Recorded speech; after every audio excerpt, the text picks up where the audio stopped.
I told you, this thing is bigger than Nino Brown, and I got a list of proof. Order. If I'm going down, Order in I'm the taking a court. whole lot of I people said with me. order in the court. Nino Brown Boxing, I'm back in the building. Shout out to the LDBC. Don't forget to hit that like button and subscribe. So, man, I got a number of topics that I want to talk about regarding this fight, this great fight that just took place over this past weekend between Errol Spence and Shawn Porter in the Staples Center. Now, the first topic I want to discuss is, I saw an interview, and Kenny Porter, he was speaking on a few different things, but one of the topics that Kenny spoke about was the low blows. Now, during the fight, I noticed both sides of the story. I know that to me, it seemed like both teams factored in the low blows. One is, we all know how Errol Spence is. He's relentless towards the body. The body attack is one of the major parts of his boxing game. We get that. And Kenny Porter, like he stated multiple times in the past, he knows Errol Spence extremely well. So, certain things, Kenny Porter, obviously he wanted to nullify, and he had a strategy implemented for Errol Spence's hellacious body attack. So this is what I picked up on. One, we all know Shawn Porter's short. Shawn Porter has a short torso, right? Now, Shawn Porter also has a very mauling style where, he's coming in with his head. His body is hunched over, so that also shrinks the torso. But the key component with all of this is Shawn Porter trunks were extremely high, and to the point like his belly button wasn't visible at all. But it wasn't the fact that it was just covered to the point where it was like basically the top of his belly button was flush to the top of his to the top of the belt line. No, it was highly covered. I guess that's the easiest way to put it.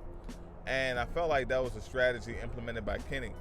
I also noticed that because during the fight, I heard Kenny in the corner, he said basically let Errol have those body shots in order for you to get them head shots. Now, I'm thinking to myself, after the fight, Kenny said he complained to the ref about like some of the punches straying low.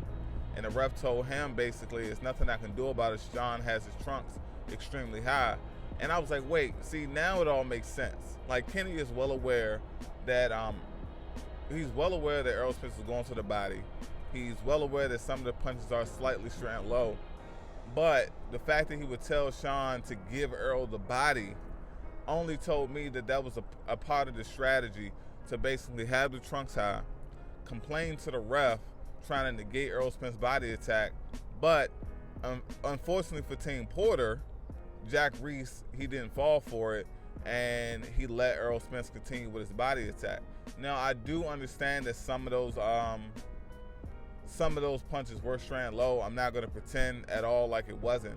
But at the same time, I've noticed on multiple occasions, while certain body punches were straying low, Shawn Porter was leading in with his head towards Errol Spence's chin. So it seemed like to me both of these guys were trying to negate each other's abilities, and it was what some may perceive as dirty tactics involved. I mean, it was a rough, tough, and inside fight, but I just found it very interesting that basically the trunks were being high, Errol Spence's punches were straying low, and Jack Reese, he picked up on the fact that the trunks were high. I don't know the type of adjustments, or if it's even enough time in between rounds to make those adjustments for Shawn, but ultimately I felt like that was something that they wanted to have like a built-in excuse to the ref to help them and possibly even get a point deduction, because if that would have happened, that definitely could have made a dramatic difference in the outcome of the fight. It's Nino Brown Boxing. Shout out to the LDBC, and I'm out.